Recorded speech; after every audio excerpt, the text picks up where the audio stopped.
আপনাদের অবগতির জন্য জানাচ্ছি যে আমি যখন এই নোয়াখালী বিজ্ঞান প্রযুক্তি বিশ্ববিদ্যালয়ে পুরো আওয়ামী লীগ রেজিমে অনেক শিক্ষক নিয়োগ হয়েছে যাদেরকে ব্যক্তিগতভাবে আমি বিশ্ববিদ্যালয় জীবনে চিনতাম, মানে ছাত্রলীগের বিভিন্ন পর্যায়ে তারা দায়িত্ব ছিলেন, দায়িত্ব পালন করেছেন, সন্ত্রাসী কার্যক্রম করেছেন, তারা পরবর্তী সময়ে নোয়াখালী বিজ্ঞান প্রযুক্তি বিশ্ববিদ্যালয়ের শিক্ষক হয়েছেন।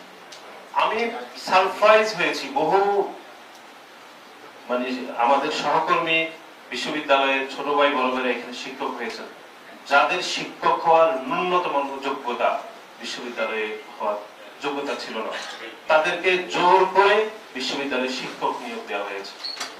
আমি আপনাদেরকে আজকে বিনয়ের সহিত অনুরোধ করব যে নোয়াখালী বিজ্ঞান প্রযুক্তি বিশ্ববিদ্যালয়ে গত 17 বছরে শিক্ষক নিয়োগের যে পলিসি মেনটেন করা হয়েছে বা কি যোগ্যতায় তাদেরকে শিক্ষক নিয়োগ করা হয়েছে বা যারা অ্যাপ্লাই করেছে তাদের থেকে কি বেস্ট চয়েস ছিল কিনা এটি আপনারা ইনভেস্টিগেশন জার্নালিজমের মাধ্যমে জাতিকে জানাতে হবে। এটি যেহেতু নোয়াখালী বিজ্ঞান প্রযুক্তি বিশ্ববিদ্যালয়ে সাংবাদিক সমিতি রয়েছে, তারপরে আমি মনে করি জেলার এখানে আপনারা দীর্ঘদিন ধরে দায়িত্ব পালন করছেন, আপনারা সমন্বয় করে এটার একটা ওয়েল জাস্টিফিকেশন হওয়া দরকার যে কিভাবে শিক্ষক নিয়োগ এখানে হয়েছে। আমি ব্যক্তিগতভাবে এরকম একজনকে চিনি যে বিশ্ববিদ্যালয়ে আমরা টিউশনি দিয়েছিলাম তাকে, মানে আমার অনেক বন্ধুরা মিলে তাকে একটা টিউশনি দিয়েছিল। সে খুব বড় সাবজেক্টের ইংলিশ ডিপার্টমেন্টের শিক্ষার্থী ছিল। প্রথম যখন টিউশনিটা দেওয়া হয়েছিল, মানে আমার অনেক বন্ধুরা মিলে তাকে টিউশনি দিয়েছিল। ওই টিউশনিতে সে 2 দিন পড়িয়েছিল। ওই টিউশনের অভিভাবকরা বলেছে যে এত খারাপ পড়ায়, মানে তারা সারপ্রাইজিং। এরপরে তার আর্থিক সংকট ছিল, তাকে আরেকটা টিউশনি দেওয়া হয়েছিল। সেখান থেকে ভাই সেম কমপ্লেইন আসছিল। পরবর্তী সময় আমার সাথে অনেকদিন যোগাযোগ বিচ্ছিন্ন ছিল, আমি যেহেতু পরে আমি থাকতে পারিনি, থাকতে দেওয়া হয়নি। 5-6 বছর পরে তার সাথে কাকতালি ভাবে আমার এক জায়গায় দেখা হয়েছে। তো আমাকে সে বলছে, ভাই আপনাকে তো বলতে ভুলে গিয়েছিলাম, আমি তো এখন আপনার এলাকার শিক্ষক। কোথায়? বলে নোয়াখালী বিজ্ঞান প্রযুক্তি বিশ্ববিদ্যালয়। আমার তো 2-3 দিন রাতে ঘুম হয় না, এই জন্য যে কি পড়াবে এখানে।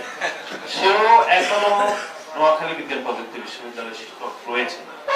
অসংখ্য শিক্ষক, এটি আমাদের জন্য সবচেয়ে গর্বের প্রতিষ্ঠান যে কারা নির্বাচিত হয়েছেন, কারা শিক্ষক হিসেবে নির্বাচিত হয়েছেন, এটি আপনাদের ইনভেস্টিগেশন জার্নালিজমের মাধ্যমে বের করা উচিত বলে আমি মনে করি।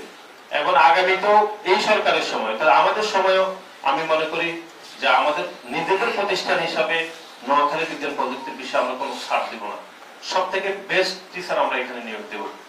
যতগুলো অপশন আসবে ততগুলো অপশনের মধ্যে সব থেকে যে সেরা আমরা তাকে নির্বাচন করবো। তাহলে আমরা আমাদের সন্তানরা, আমাদের পরবর্তী প্রজন্ম, যেহেতু এখানে নোয়াখালী বিজ্ঞান প্রযুক্তির স্বভাবত কারণে আমাদের এই অঞ্চলের বেশি শিক্ষার্থী ভর্তি হয়, যদিও সবার জন্য অবদানিত সুযোগ, তাও অনেকে ভৌগোলিক কারণে এখানে পড়তে আসে।